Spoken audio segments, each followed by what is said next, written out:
Welcome to this, my 9th video in the series, Rishi Devra, The Fantasy and the Facts. In this video, I'll demonstrate to the viewers that nobody, repeat nobody, is exempt from theft or fraud at the hands of the occult thief. In what turned out to be a rather bizarre set of circumstances, the whistleblower's lawyer was contacted by email by Miss West's stepmother, Devra Patton, on the 6th of October 2009, some 3 days before Miss West herself was going to attend a debtor's exam so that the whistleblower's lawyers could try to ascertain where Miss West had hidden all the money she'd stolen from other people. The whistleblower's lawyer forwarded on the email to the whistleblower, and with his lawyer's permission, he contacted Devra Patton and asked her if it was okay to record an interview over the phone, which he subsequently did. Before we get to the details of that interview, let us review a few documents which might be helpful in understanding the context in which these discussions over the phone between the whistleblower and Miss West's stepmother took place.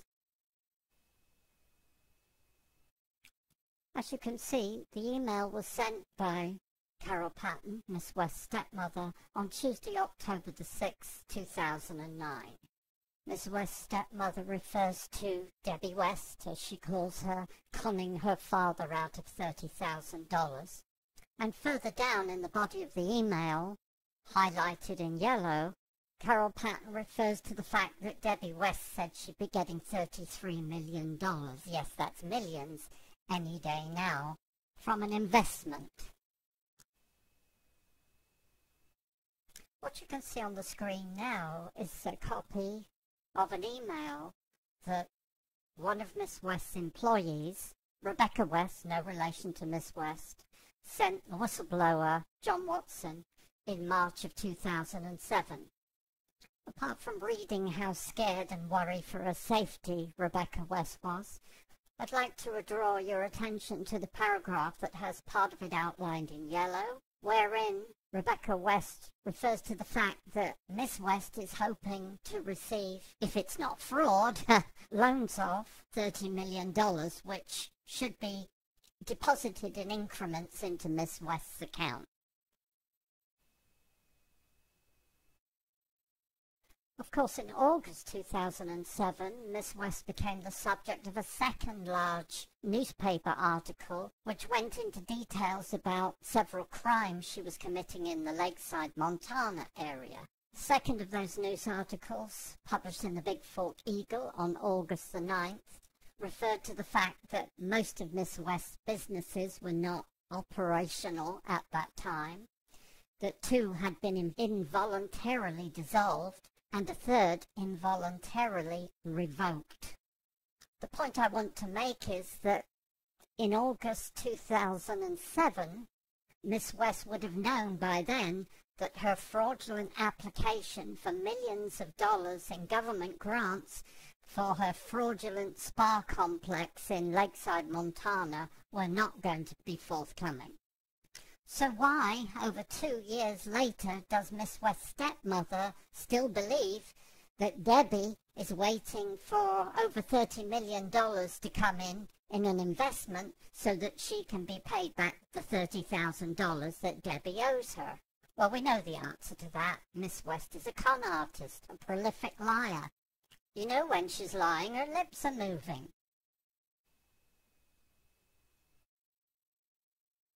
But in spite of all the evidence, not everybody thinks Miss West is a con artist. No, indeed. Some of her followers, Jeffrey Reynolds, for instance, think she's wonderful. They're honored to be associated with her. In fact, in Jeffrey Reynolds' case, she has even guided his life for several years. Which is why in 2014, Jeffrey Reynolds can be seen on social media pimping for new victims in his old hometown of Cave Creek, Arizona, on behalf of Miss West. What a loser this person is.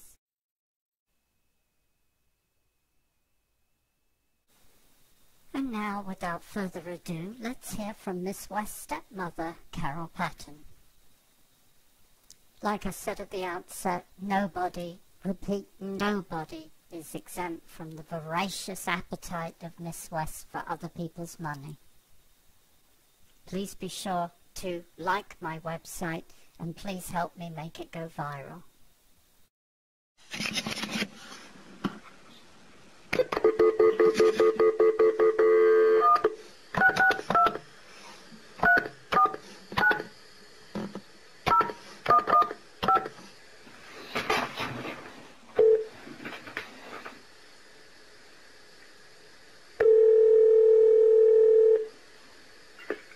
Hello?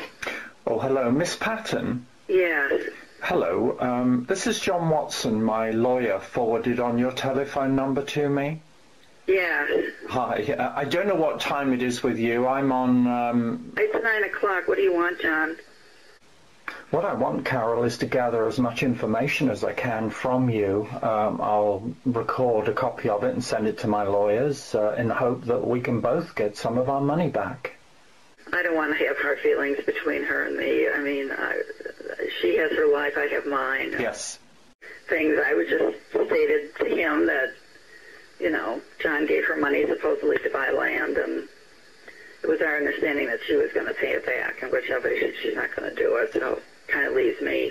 I mean, for whatever reason, she's done it, and it's not going to help me. You know, it just hurts me that... you know, maybe she did buy the land. I don't know what she did with the money. It just hurts me that if she did have all that money, that she would have asked for money from John, because really he had very little money left.